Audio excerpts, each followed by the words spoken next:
Mesdames, Messieurs, chers camarades, chers amis, merci tout d'abord pour votre présence nombreuse à nos côtés. Je crois, allons-y pour les grands mots, que nous avons une chance que je qualifierais d'historique de changer le Conseil général de Côte-d'Or en mars prochain. Et cette chance qui nous est donnée, à nous de ne pas passer à côté. Car actuellement, c'est la politique de la double peine que subissent les Côte-d'Oriens. Double peine car nous subissons la politique injuste du gouvernement Sarkozy et la même politique libérale en miniature au Conseil général. Alors on nous explique dans un français toujours extrêmement correct et très maîtrisé que c'est la faute à la crise. Moi je répondrai dans le même registre de langue, si vous me le permettez, qu'elle a bon dos, la crise. Car ce n'est pas la crise qui pratique la baisse systématique des impôts pour les plus favorisés, qui prend la décision de ne plus rembourser les médicaments qui sont couramment utilisés par une grande majorité d'entre nous. Ce n'est pas la crise qui détruit jour après jour les services publics. Et enfin, ce n'est pas la crise qui a pris la décision du non-remplacement d'un fonctionnaire sur 2. Moins de fonctionnaires, moins d'écoles, moins d'hôpitaux, moins de services sociaux, moins de culture. C'est bien le constat d'une politique injuste et catastrophique. Et si l'abstention est forte lors des différentes élections que nous pouvons connaître, c'est bien que la parole politique ne semble plus avoir beaucoup de valeur. Quand Sarkozy se permet de citer Jaurès, quand Le Pen se réfère à la laïcité, il y a un brouillage du message politique. Et il faut redire ici haut et fort que la gauche et la droite, ce n'est pas la même chose. Que la droite et la gauche, ce n'est pas la même action politique. Il faut retrouver une parole politique qui soit sincère, qui soit vraie, qui soit juste. Et quand nos élus côte-d'Oriens de droite disent, et ils le disent dans les médias, vouloir protéger les services publics, alors qu'ils votent ou qu'ils soutiennent des lois au niveau national qui font exactement l'inverse, je ne crois pas qu'ils contribuent à redorer la parole politique. Pourquoi n'assument-ils pas au niveau de l'État, comme au niveau du Conseil général, leur politique libérale de droite? Pourquoi ont-ils besoin d'un alibi, comme l'est la crise, pour justifier leur action politique? Eh bien parce qu'alors, ce serait avouer que cette action politique est faite pour les plus favorisés, pour les amis de M. Sarkozy. Car quand on supprime, par exemple en Bourgogne, et il y avait ce matin un rassemblement des professeurs, des instituteurs, quand on supprime en Bourgogne, encore pour la rentrée prochaine, 130 postes dans le premier degré, quand on supprime 190 postes dans le second degré en Bourgogne, on ne favorise pas les services publics. Quand en Côte-d'Or, on passe de 9 millions d'investissements en 2009 pour les collèges à 1 million d'euros d'investissement en 2010, on ne favorise pas le service public. Et pendant ce temps-là, comme d'autres, mais je citerai le collège Rameau qui m'est cher, le collège Rameau, pendant ce temps-là, attend toujours son gymnase, comme les personnages de Beckett attendaient Godot. Et mes collègues ici présents sont bien placés pour le savoir. Tous les grands penseurs de notre République, et au premier rang desquels Rousseau, qui a inventé la notion de contrat social, soulignaient l'importance de l'éducation, et d'une éducation qui permette d'élever les êtres.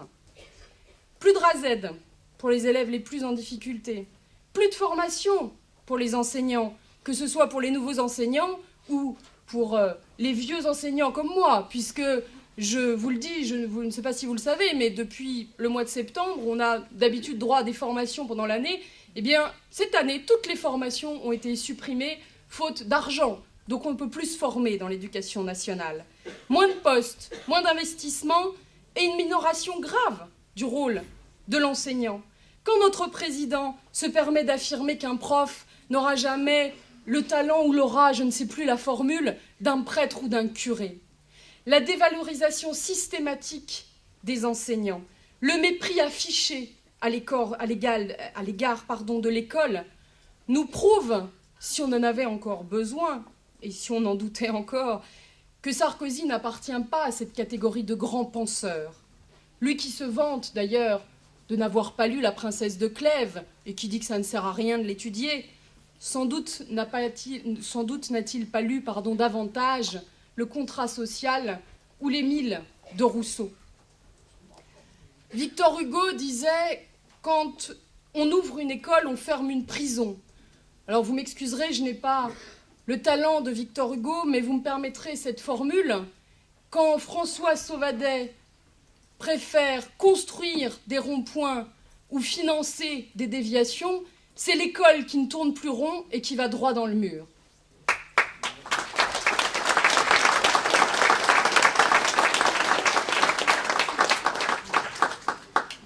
Alors oui, il faut faire le choix d'une autre politique, au niveau national, mais cela viendra plus tard. Je crois que nous aurons l'occasion d'en reparler. Le choix d'une autre politique, le choix d'une autre majorité au Conseil général de Côte-d'Or, car une autre politique est possible au Conseil général de Côte-d'Or. Plutôt que le saupoudrage, à droite à gauche, enfin surtout à droite, il faut des hommes et des femmes comme Laurent Grandguillaume, qui agissent avec transparence, qui agissent avec équité, qui défendent une société plus juste et plus solidaire.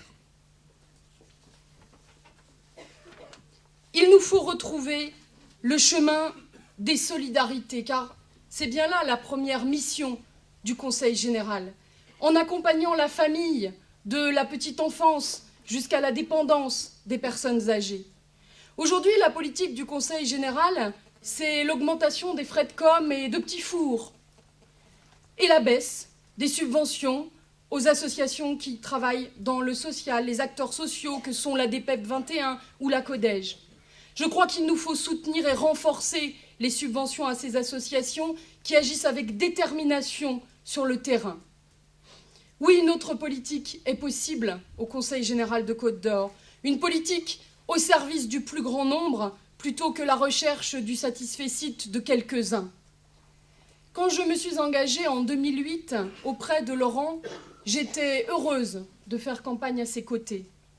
Aujourd'hui, en 2011, je suis fière d'être à nouveau dans la bataille à ses côtés, car il n'y a pas une seule action menée par Laurent Grandguillaume depuis 2008 au Conseil général que je renierai.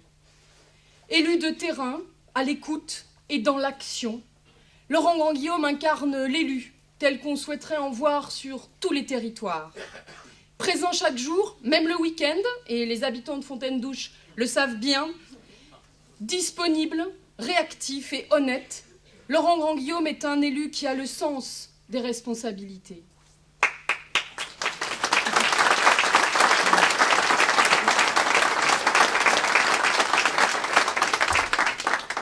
Alors, voter Laurent Grandguillaume en mars prochain, c'est voter pour la gauche au Conseil général, c'est contribuer à faire élire la gauche à la présidence du Conseil général.